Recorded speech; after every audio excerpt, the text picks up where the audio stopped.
In today's episode, we will be cutting through the training camp noise to find real value in the NFL win total market. Tanner has a twofer for the people, one underrated, one overrated. Let's go.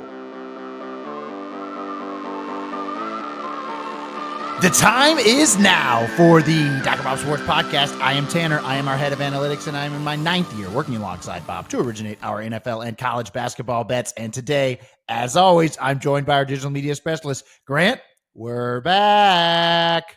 The boys are back, and it has been a long offseason of ripping best ball drafts, but we are kicking things off with some NFL win totals to ride for the year. And you've actually given out 2 win totals on this channel. Last year on the AFC South podcast, you gave out Colts under 8.5 wins, which hit. And then in 2023 preseason pod, you hit Raiders over 6.5 wins, and they finished with 8 there. So what do you want to go with this season, Tan? This season, we're starting with Titans over 5.5 wins. You'll have to lay a little bit of extra juice here, but I think this should be priced at 6.5 even money because our Sims have 6.3 wins. So I'd play this over 5.5 up to minus 170. All right, well, let's break this bet down position by position, and you got to start with the new face of the franchise, first overall pick, Cam Ward. Yeah, all right. So I texted Bob to get some information on Cam Ward based off of what he was doing with the college football handicapping last year. He had Ward averaging 8.8 yards per pass play against teams that would typically allow just 6.0 yards per pass play to an average FBS quarterback. So that ranked 3rd best in the nation, only behind Jackson Dart at Ole Miss and Will Howard at Ohio State. And those guys obviously had major advantages. Dart was in that kind of cheat code Lane Kiffin system, and Will Howard's receivers at Ohio State were also a cheat code. So Ward finished the year plus 2.8 yards per pass play above average after adjusting for strength of schedule, which stacks up really well against recent top overall picks. Yeah, how does he compare to guys like Trevor or maybe Caleb? So Trevor was at plus 2.1 above average. Caleb was at plus 2.4 above average. And then if you throw Bryce Young in there, another number 1 overall pick, he was at plus 1.8 yards per pass play above average, adjusting for strength of schedule. So Ward outperformed all 3 of those guys in yards per play, and he protected the football. Just 7 interceptions on 454 attempts last season, and just 37 picks total on over 2,300 college throws. That's a 1.6% interception rate. Really impressive. That is insane. So he's basically the anti-Will Levis is what you're saying. Yeah, exactly. The anti-Will Levis. And you're not going to get a ceiling for Cam Ward like a Josh Allen, but I see him more as like a Baker Mayfield level prospect. High floor, decent arm talent, can operate in structure. He's not going to be elite. He'll have some Pro Bowl years, some down years, stick around the league for 15 seasons. But the main reason I'm bullish on the Titans this year is they might have a top 5 offensive line. Joseph Bryan ran a time series model this summer using PFF pass block and run block grades, age, and draft capital to project offensive line rankings for the 2025 season. And the Titans came out of just one of 4 teams ranked top 10 in both run and pass blocking. Yeah, I think that might surprise some people considering how bad that offensive line looked early last season.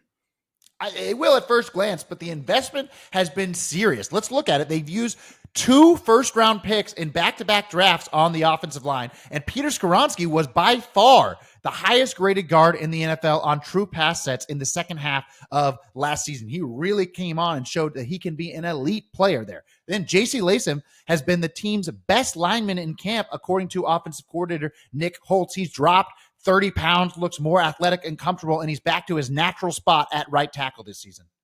Yeah, and to add to that, they also brought in all those free agents. I mean, you have Dan Moore, 14th in cap hit at left tackle. You have Kevin Zeitler, 19th highest guard cap hit. And then you have Lord Cushenberry, 2nd highest cap hit in the league among centers. And you got to remember, he only played half the season in his first year of the Titans. Yeah, I mean, they are loaded with draft capital and free agent money on the line. And that model that we referenced earlier from Joseph Bryan didn't even factor in coaching. Tennessee's offensive line coach is Bill Callahan, arguably the 2nd best offensive line coach in the league behind Jeff Stoutland. They've been putting resources in every piece of this offensive line. They're going to get elite coaching on top of it. This is the type of unit that can control games. Yeah, I love that clip I saw the other day of his Big Bertha blocking sled that he's patented for his linemen. But let's shift it over. Let's look at the receiving room and what are they working with this season? I'm not going to sugarcoat the receiving room here. This might be one of the worst receiving groups in the league, but that kind of tracks for an offense that's projected to score among the bottom in the NFL. They brought in Van Jefferson and Tyler Lockett, but neither of those guys are really needle movers at this point in their careers, and I'm not expecting much from the two fourth-round rookies either. Well, we got a wide receiver one here that's pretty clear, and that is Calvin Ridley. He finished 24th in yards per route run last year, and Ward seems pretty pumped up about him. But we also have some tempered expectations about Chig at tight end, but it feels like the receivers could really cap the upside here, even if everything else does click. Yeah, I mean, Robert Mays on the Athletic Football Show put it best. The receivers set the ceiling for an offense, and the offensive line sets the floor. So I don't think this is going to be a top 10 offense like we saw the Commanders do with their rookie quarterback last year, but it could be a lot like the 2018 Browns with Baker Mayfield in his rookie season. That offense ranked 19th in EPA per play over the final 13 games when Baker took over. And just like Tennessee now, that offense was fueled by the offensive line. If Tennessee could finish 19th in offense this year, they would fly over this win total. Absolutely. But let's flip over to the defensive side of the ball. And first off, we got to start. This was not the problem last year. I mean, the market consistently had them rated just a half point worse than average most of the season, but they did lose a couple of starters. They did. They lost edge rusher Harold Landry and safety Quandre Diggs, but Diggs only played about half the season last year, and they've replaced both of those guys with NFL starting caliber players in Draymond Jones and Xavier Woods. So Draymond Jones, his stats look pretty favorable in comparison to Harold Landry. He had 15 more pressures than Landry last season, and he doubled his win rate on true pass sets, 15% to 7%.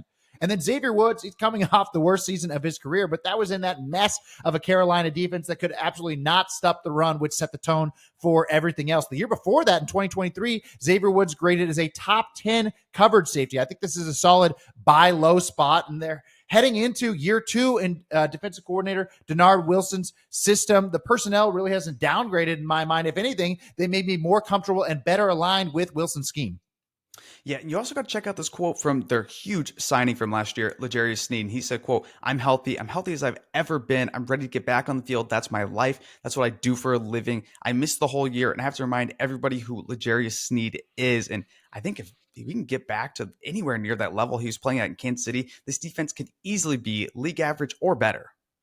I mean, if they get L'Jarius Sneed's best, that is going to be huge for the Titans this season. And not just on the defense, the Titans also stand to improve in special teams, where they ranked 28th in special teams EPA last season. Then they went out and they replaced the punter, they replaced the kicker, they replaced the return man, and they hired special teams coordinator John Fassel coming over from the Cowboys. Dallas added 42.2 more expected points on special teams last year than Tennessee.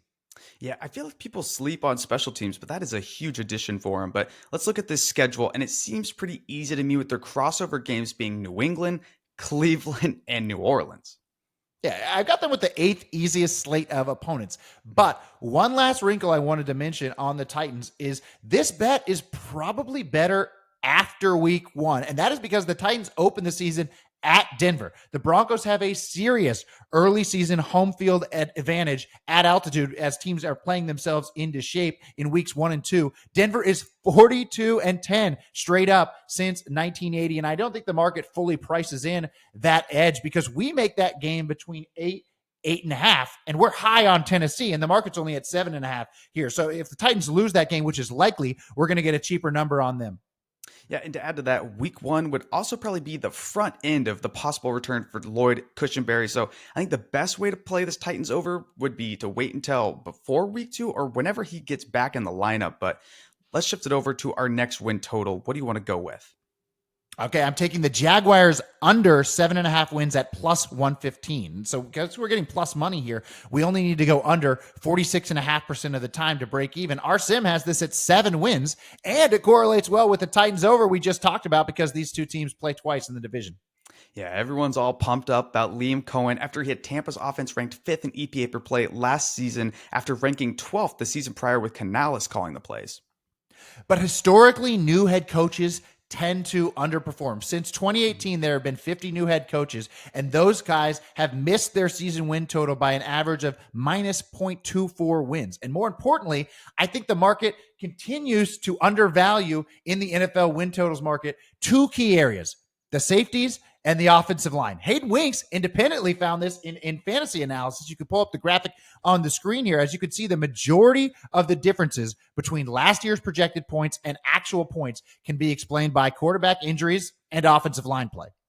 Well, by the looks of it, Dan, Jacksonville might have the worst offensive line in the league this year, but let's go left to right because this is where the bet really starts to make sense.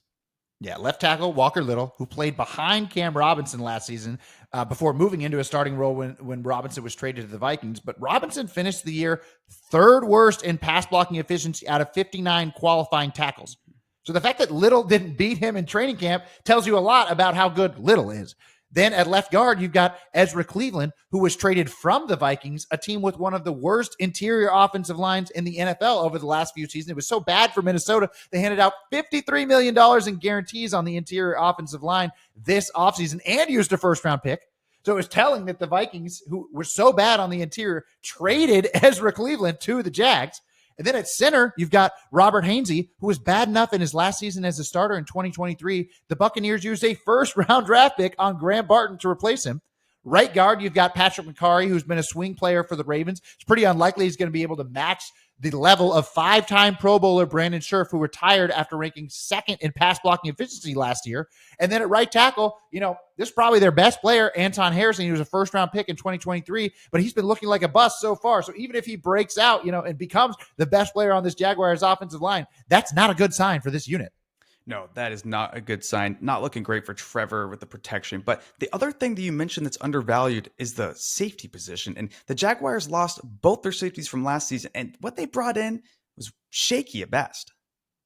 Eric Murray bounced between being a starter and backup for years in the NFL. They've got Darnell Savage, who's been so bad in deep coverage, the Jaguars had to start lining him up in the slot or in the box last season. He might have to go back to his worst center field position. And if they don't want to go with Savage, which I don't think they're going to because he's been really bad back there, it'll be career backup Andrew Wingard, or they'll have to start a third-round rookie, Caleb Ransaw there. So I think the Jaguars are in the conversation with the Commanders for worst safeties in the NFL. Well, looking back at last year, the betting market had the Jags coming into the season projected as a league average team. But what have we learned over the last 12 months that has you putting them firmly below average?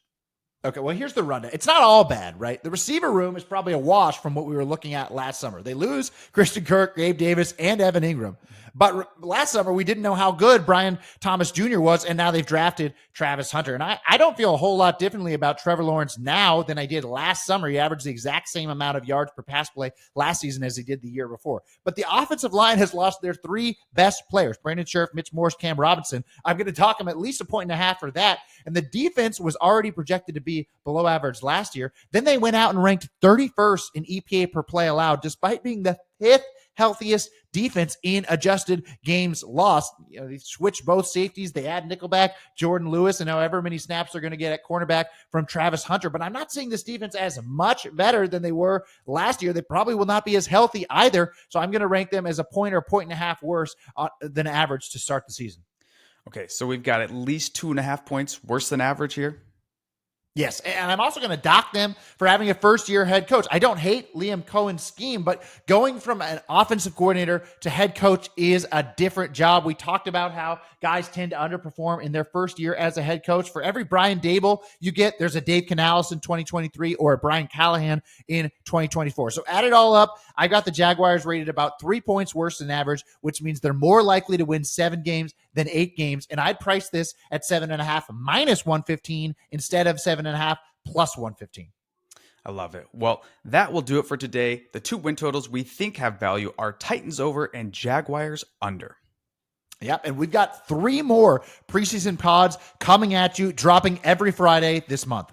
Yes, next week, we're diving into breakout players for fantasy football in 2025. And then the following week, you're not going to want to miss it. Bob's joining us to talk college football win totals. And then we'll close out August with an absolute banger. That's our NFL Future Show. So thanks for watching. Hit that like button, drop a comment, and we will see you next Friday.